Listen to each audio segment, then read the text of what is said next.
यानी इस्राएल के ऊंचे पहाड़ पर तमाम बनी इस्राएल सब के सब मुल्क में मेरी इबादत करेंगे, वहां मैं उनको कबूल करूंगा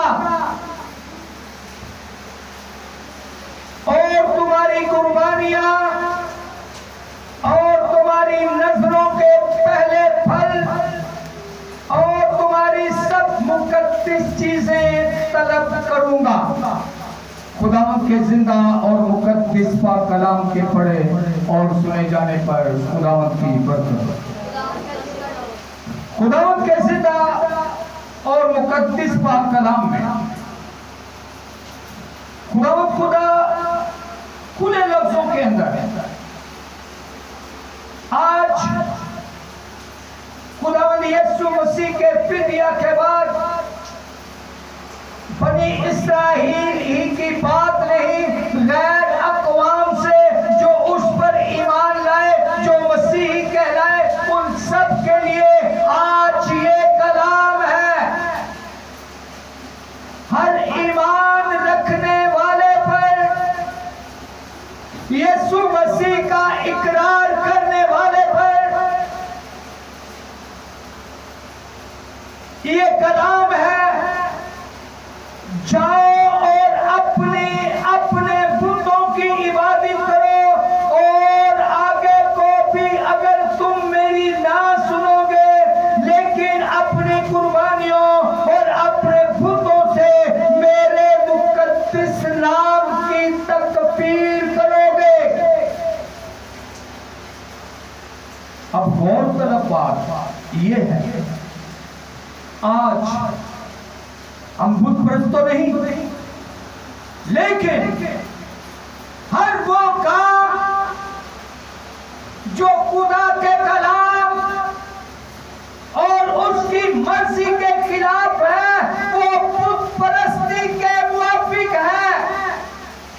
बुत परस्त खुदा का इनकार करता है, और जब मैं या आप खुदा के हुक्म को, उसके कलाम को नहीं मानते, नहीं सुनते, उसका इकरार करते हैं लेकिन अमली जामा नहीं पहनाते, तो बुत परस्ती के लायक ठहरते हैं। हालेलुया। बुत परस्त क्या करता है? खुदा से इनकार। बुत परस्त क्या करता है? खुदा को सजदा करने के बजाय बुत को सजदा करता है। लेकिन अगर एक शख्स बुत के सामने सजदा करता है, एक शख्स जिंदा खुदा का इनकार करता है और दूसरा शख्स खुदा का इकरार करता है, सजदा खुदा के हुजूर करता है, लेकिन उसके काम, उसकी बातें, उसके कलाम और उसकी मर्जी के खिलाफ होती है, और जो खुदा का नाम लेते हुए, जो खुदा को सजदा करते हुए उसके खिलाफ चलता है, वो उसके नाम की तहकीर करता है। Hallelujah, hallelujah. हम अपने कामों से खुदा के नाम के जलाल को देखते हैं। हमारे कामों की वजह से हमारी जिंदगियों में उसके नाम का जलाल ज़ाहिर होता है।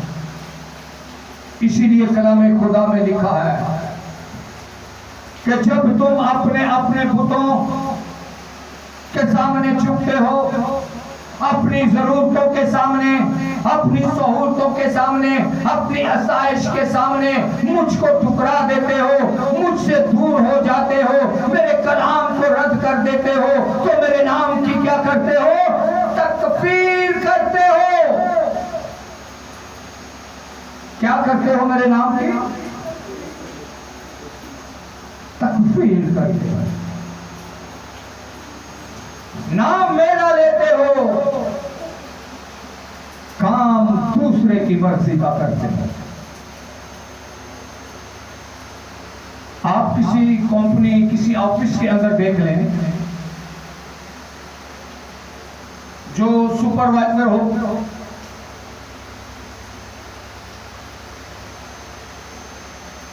जो डायरेक्टर जनरल हो, अगर सुपरवाइजर कोई काम बोलता है लेकिन डायरेक्टर जनरल का काम हुक्म कुछ और होता है, डायरेक्टर की बात जब नहीं मानी जाती, सुपरवाइजर कंपनी से निकालेगा या डायरेक्टर निकालेगा?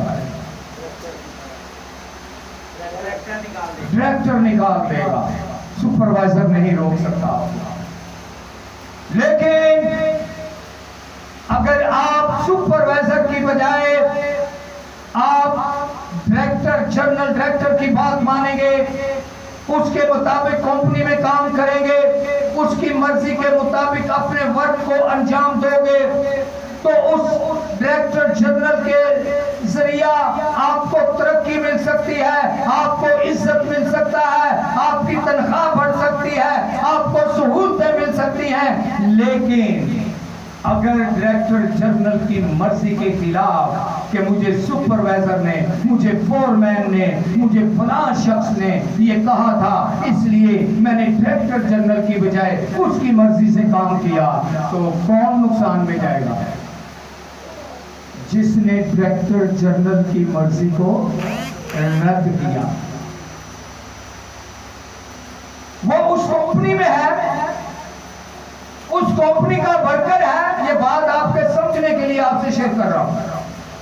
वो उस कंपनी का वर्कर है, वो उस डायरेक्टर जनरल से इनकारी नहीं है, उसको पता है कि डायरेक्टर जनरल यही है, इसके पास ये इख्तियार है, इसके पास ये पावर्स है, वो जानता है। लेकिन इसके बावजूद जब उसकी मर्जी के खिलाफ काम करेगा तो नौकरी से हाथ धोने पड़ेंगे, क्योंकि कंपनी का सारा इख्तियार डायरेक्टर जनरल के पास। सेम इसी तरह मैंने अर्ज किया कि वो डायरेक्टर जनरल उसको मानता था, वो उस कंपनी का वर्कर था, और वो कंपनी ये दुनिया है, वर्कर आप और मैं हैं। जब डायरेक्टर जनरल की खुदावंदों के खुदावंद की, इलाहों के इलाह की, यहाँ का खुदा की, वाहिद खुदा जो फरमाता है मैं जो हूँ सो हूँ, हालेलुया। जब ये सब मानते हुए हम खुदा की मर्जी के खिलाफ चलेंगे, उसका इकरार करते हुए, जिस तरह उस कंपनी वर्कर ने उस डायरेक्टर का इकरार करता है कि इस कंपनी का डायरेक्टर है,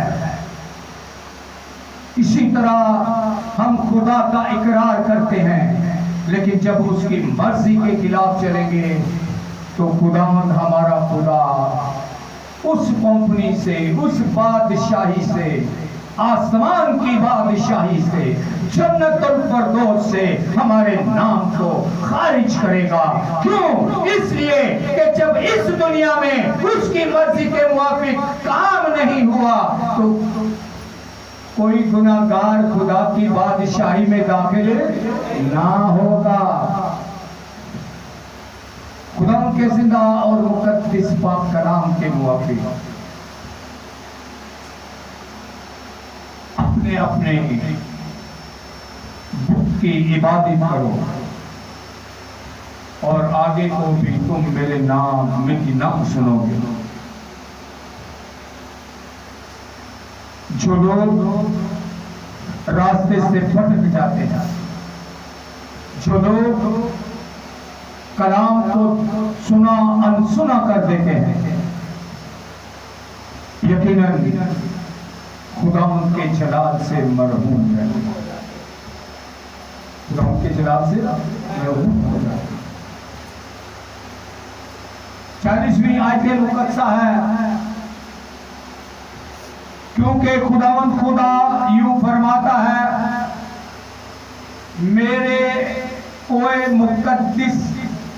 यानी इस्राएल के ऊंचे पहाड़ पर तमाम बनी इस्राएल सब के सब मुल्क में मेरी इबादत करें। क्या करें? इबादत करें, सब के सब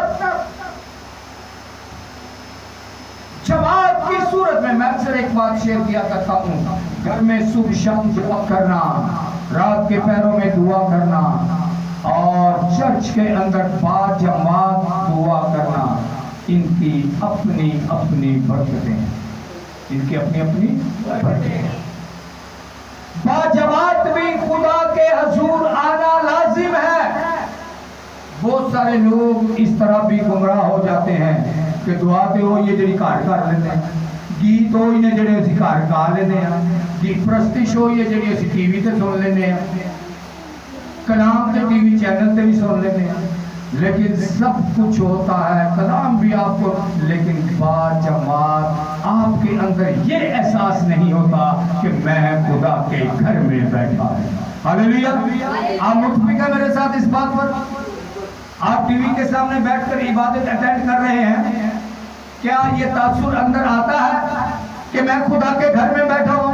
क्यों? इसलिए कि पता होता है कि मैं अपने घर में बैठा हुआ हूं। Hallelujah, hallelujah. सो बाजमात खुदा के पाक मकाम में इकट्ठे होना, क्योंकि यहाँ लिखा है मुकद्दस कलाम के अंदर कि सब के सब मुल्क में मेरी इबादत करें। सब के सब मुल्क में क्या करें? मेरी इबादत करें। मैं उनको कबूल करूंगा और तुम्हारी कुर्बानियां और तुम्हारी नजरों के पहले फल और तुम्हारी सब चीजें तलब करूंगा। कहता नजरा नजराने भी उदो ही कबूल होंगे जदों खुदा दे पाक मकाम से आएगा, जदों ओदी इबादत करेगा। हालेलुया। इसकी 39 बाब की 7वीं आयत मुकद्दसा है, मुकद्दस नाम की तकफीर हम किस तरह करते हैं। और मैं अपने मुकद्दस नाम को अपनी उम्मत इस्राएल में जाहिर करूंगा और फिर अपने मुकद्दस नाम की बेहुरमती ना होने दूंगा। और कौमें जानेगी मैं खुदावंद इस्राएल का कदूस हूं। कलामे खुदा में लिखा है कि मेरे नाम की गैरत मुझे खा गई। खुदावंद अपने नाम की खातिर काम करता है, अपने नाम के जलाल में काम करता है, वो अपने नाम को मुकद्दस रखता है और इस बात का हुक्म देता है कि तुम मेरे नाम को मुकद्दस जानो। और जिसे मुकद्दस जाना जाता है उसे नापाक नहीं किया जाता, उससे इनकार नहीं किया जाता, खा जुबान से, खा करदार से, खा कामों से। हम जब खुदा का इनकार करते हैं तो उसके नाम की तकफीर करते हैं। Hallelujah, hallelujah, hallelujah. कलामे खुदा इस बात का हुक्म फरमाता है, इस्राएल का खुदा यहोवा खुदा इस बात का हुक्म फरमाता है और फिर अपने नाम की बेहुरमती ना होने दूंगा।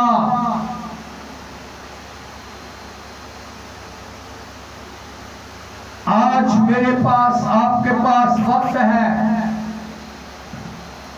कि हम खुदा के नाम की बेहुरमती को जाने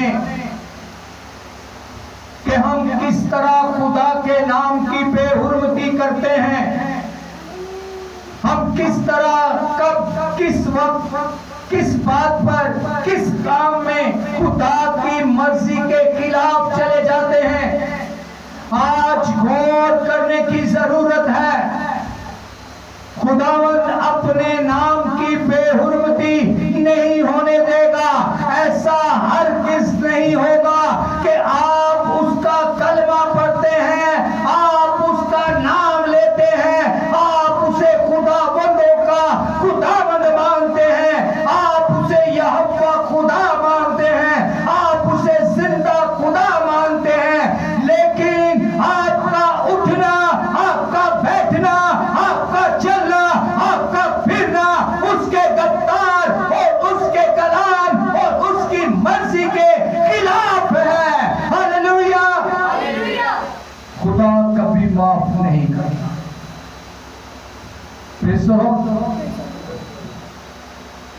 आपके लिए, मेरे लिए कुर्बानी दी गई ताकि वो सब गुनाह मिट जाए जो ना खत्म होने वाले गुनाह। आज मेरे पास, आपके पास वक्त है कि हम खुदा के मुकद्दस नाम को पाक जाने, उसकी पाकीज़गी को पहचाने। हमें अपनी जिंदगी के लम्हा बलम्हा, कदम पर कदम पर गौर करने की जरूरत है। ईमान सुनने से पैदा होता है और सुनना खुदा के कलाम से, और जब कलाम सुनेंगे ही नहीं तो फिर तो उस जंगली घोड़े की तरह है कि जिसको लगाम का पता ही नहीं होता कि लगाम है क्या चीज है। आपको कलाम एक लगाम देता है और लगाम के जरिए आपको रास्ता दिखाता है कि इधर जाना है।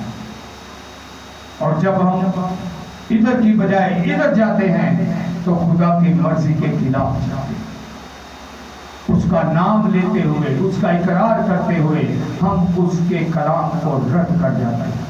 अपनी जरूरत के लिए, अपनी सहूलत के लिए, अपनी आसाइश के लिए उसके कलाम को रद्द करते हैं। एक आखिरी आयत मुकद्दसा आपके सामने रखूंगा। यूहन्ना पहला बाब उसकी 23वीं आयत मुकद्दसा। उसने कहा जैसा यशायाह नबी ने कहा है कि बियाबान में पुकारने वाले की आवाज, बियाबान में पुकारने वाले की आवाज, तुम खुदावंद की राह को सीधा करो, तुम खुदावंद की राह को सीधा करो। इस आयत मुकद्दसा को यूहन्ना पहला बाब उसकी 23वीं आयत मुकद्दसा, इसे आज टिप के तौर पर अपने साथ ले जाइएगा।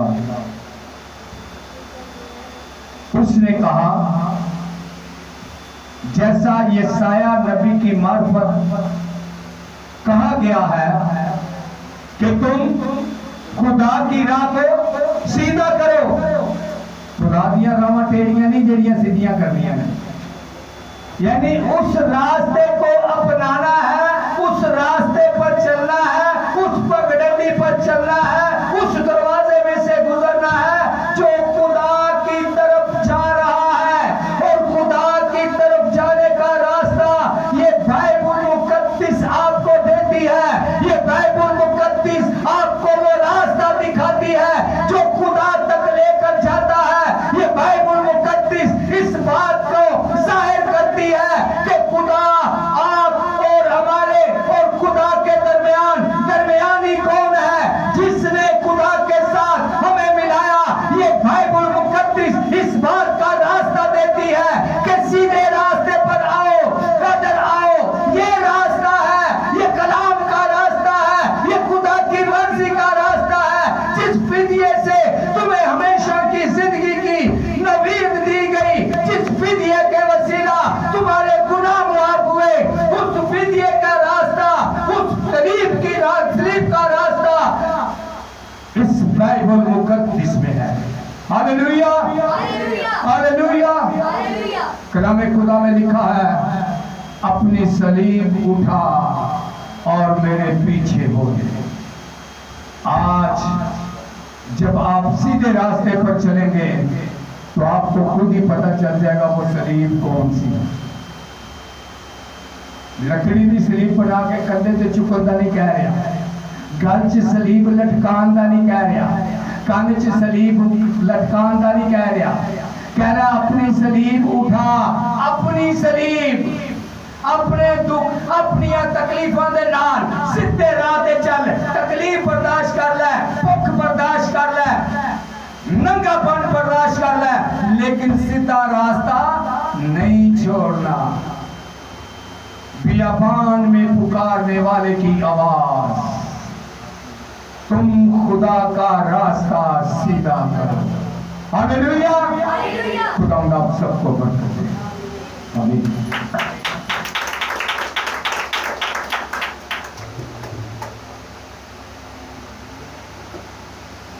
हालेलुया।